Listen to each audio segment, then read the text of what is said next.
Hello friends, कल हमने kinds of pronoun start किया था जिसमें हमने 2 पार्ट्स कवर कर चुके थे। तो आज हम आगे करेंगे।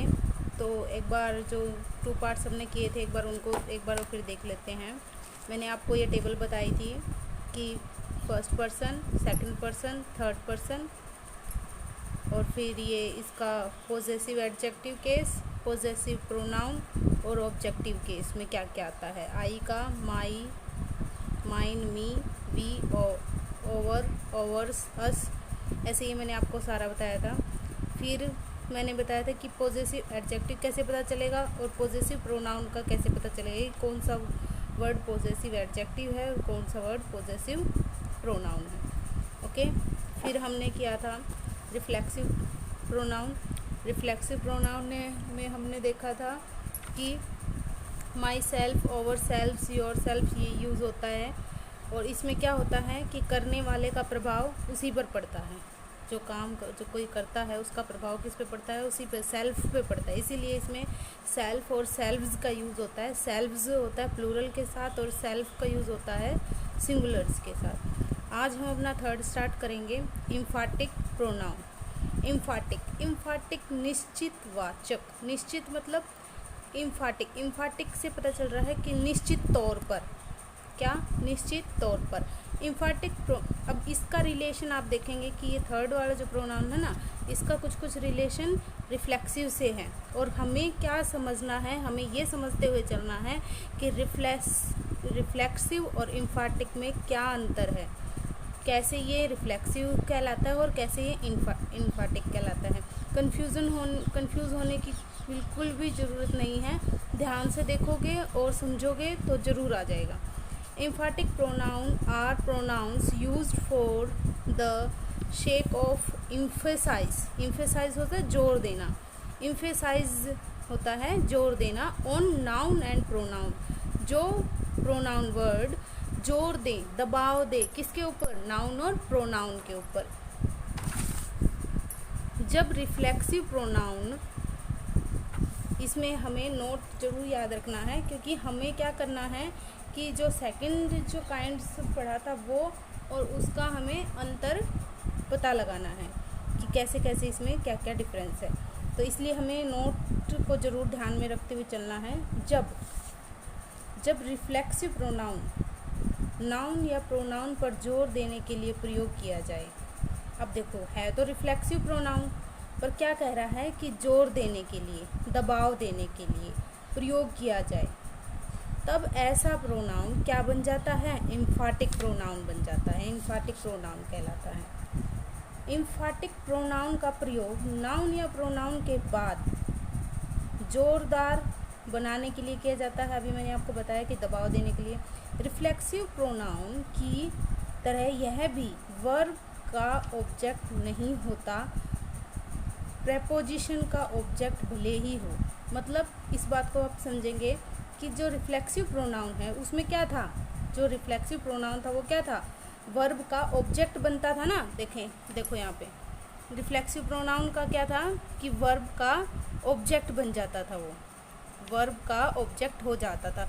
जब वर्ब का सब्जेक्ट और ऑब्जेक्ट एक ही हो, क्या कह रहा है कि वर्ब का क्या हो, सब्जेक्ट और ऑब्जेक्ट एक ही हो, वो रिफ्लेक्सिव था। अब ये देखेंगे कि क्या कह रहा है कि एम्फाटिक में क्या है, नहीं होता। रिफ्लेक्सिव प्रोनाउन की तरह यह वर्ब का सब्जेक्ट और ऑब्जेक्ट नहीं होता, प्रेपोजिशन का हो सकता है। किसका होता है, प्रेपोजिशन का हो सकता है। ठीक है, आगे मैं आपको प्रपोजिशन करवाऊंगी और फिर आप इसमें कंट्रीब्यूट करेंगे कि कैसे प्रपोजिशन का हो सकता है। अब हम इसके कुछ एग्जांपल देखें। देखो, थर्ड नोट है यहाँ पे, रिफ्लेक्सिव प्रोनाउन का प्रयोग हमेशा अपने आप को, मैंने यहाँ पे रिफ्लेक्सिव और एम्फाटिक को इसलिए एक साथ लिया है ताकि कोई कन्फ्यूज़न ना हो। ये क्या डिफरेंस है। देखो, रिफ्लेक्सिव प्रोनाउन का प्रयोग अपने और आपको के लिए यूज़ किया जाता है, इस सेंस में यूज़ किया जाता है, परंतु एम्फाटिक का स्वयं, खुद, आप ही मतलब वो स्वयं जिम्मेदार था। ठीक है, खुद उसने अपने पैर पर कुल्हाड़ी मारी, ऐसे वर्ड देखे होंगे आपने। तो क्या है, दबाव सूचक शब्द है ये, आप ही इस यूज़ में किया जाता है। एग्जाम्पल देखेंगे, ही हिमसेल्फ डिड दिस, उसने अपने आप ही यह किया। They themselves took the decision, उन्होंने अपने आप ही यह निर्णय लिया कि जिससे कि चाहे नुकसान हो चाहे फ़ायदा हो, जैसे कि उन्होंने ऐसा डिसीज़न लिया, जोर दबाव डाला उस चीज़ पर। She herself admitted it, you can yourself talk to him. ठीक है, सबसे इम्पोर्टेंट नोट इसमें क्या है कि रिफ्लेक्सिव और एम्फैटिक प्रोनाउन जो है वर्ब का सब्जेक्ट नहीं होता कभी भी किसी भी सेंटेंस में।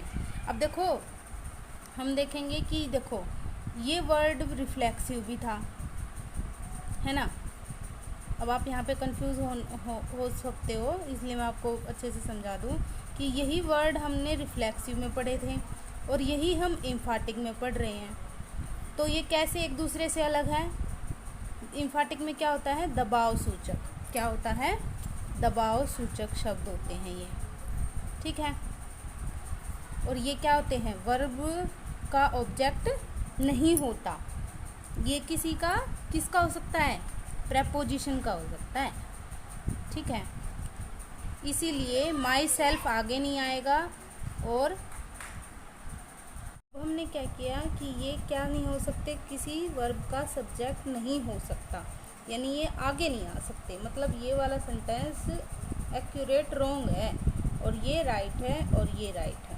ठीक है, अब हम करेंगे fourth, possessive pronoun. Possessive pronoun क्या होता है? देखो हमने टेबल जो पीछे देखी थी उसमें क्या था? पोजेसिव एडजेक्टिव और पोजेसिव प्रोनाउन देखे थे ना।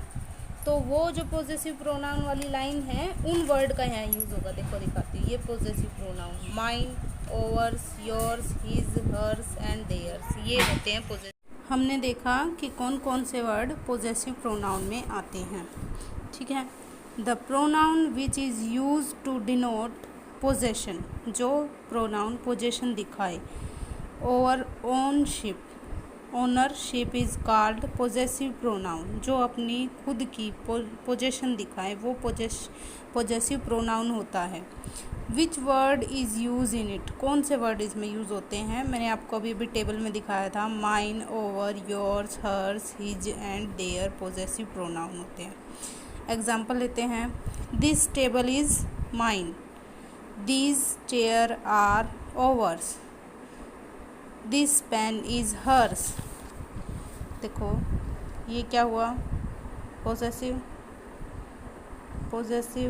प्रोनाउन, ये भी possessive pronoun. That is yours, those are his, ये उसकी हैं।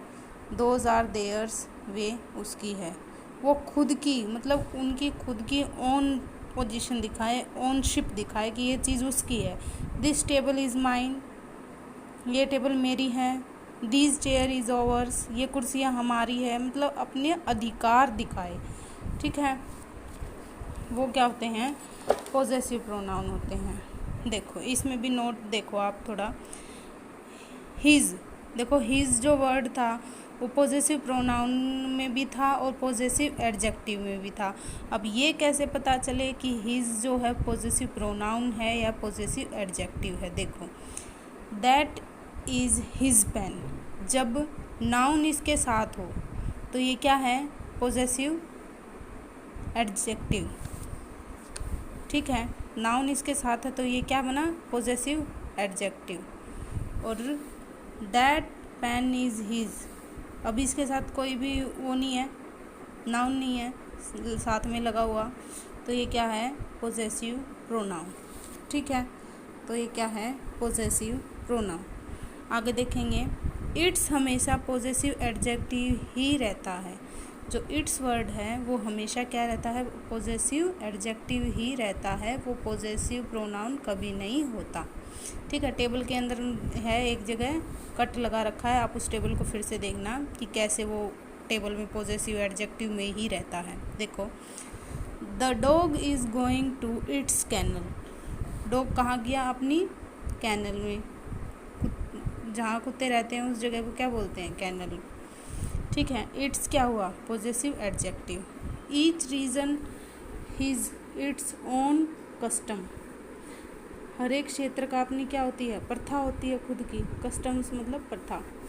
तो यहाँ पे भी इट्स क्या हुआ, पोजेसिव एडजेक्टिव। ठीक है, हमारे ये 2 पार्ट कंप्लीट हो चुके हैं। आगे हम नेक्स्ट वीडियो में 2 पॉइंट और करेंगे, और इसको ध्यान से किसी भी बुक से अपना खुद रिवाइज़ करना, और जब तक रिवाइज़ नहीं करोगे तब तक चीज़ें याद नहीं होती। Okay bye friends.